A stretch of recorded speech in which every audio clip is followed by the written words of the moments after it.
सभी को जय श्री कृष्णा जी।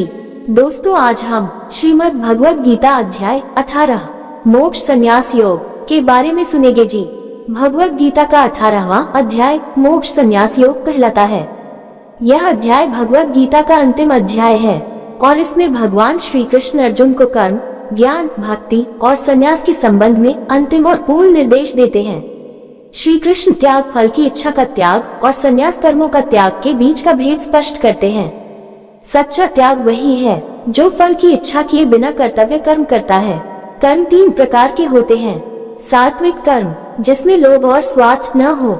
राजसिक कर्म, जो अहंकार और इच्छा से प्रेरित हो। तामसिक कर्म, जो अज्ञान और आलस्य से किया गया हो। 3 प्रकार के ज्ञान, कर्म और कर्ता। ज्ञान, कर्म और कर्ता को सात्विक, राजसिक और तामसिक 3 गुणों में बांटा गया है।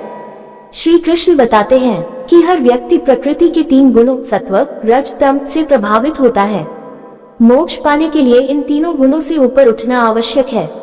श्री कृष्ण कहते हैं कि जो व्यक्ति अपना सब कुछ भगवान को समर्पित कर देता है, उसे परम शांति और मोक्ष प्राप्त होता है।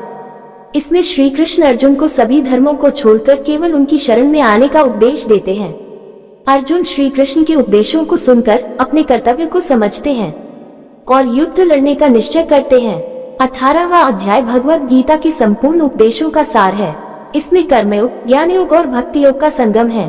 श्री कृष्ण अर्जुन को ये सिखाते हैं कि कर्म करना जरूरी है, लेकिन उसका फल भगवान को सौंप देना चाहिए। अब आइए दोस्तों, इस अध्याय को विस्तार से सुनते हैं। अर्जुन पूछते हैं कि त्याग और संन्यास में क्या अंतर है।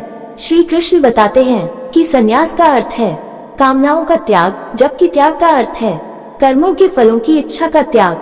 सभी कर्मों को त्यागना संभव नहीं है, लेकिन यज्ञ, दान और तप को बिना फल की इच्छा के करना चाहिए।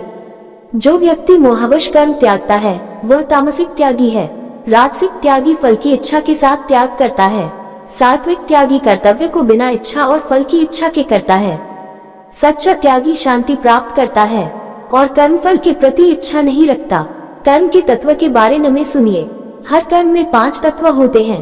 कर्म का स्थान शरीर, कर्ता, इंद्रियां, प्रयत्न और दैव। जो व्यक्ति इन तत्वों को जानकर कर्म करता है वह अहंकार से मुक्त होता है।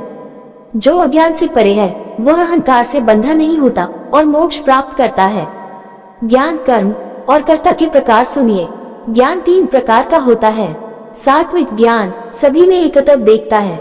राजसिक ज्ञान भेदभाव करता है और तामसिक ज्ञान अधूरा और भ्रमित होता है। कर्म भी 3 प्रकार के होते हैं। सात्विक कर्म निष्काम और शुभ होते हैं। राजसिक कर्म लोभपूर्ण और कष्टकारी होते हैं और तामसिक कर्म अज्ञानपूर्ण और विनाशकारी होते हैं।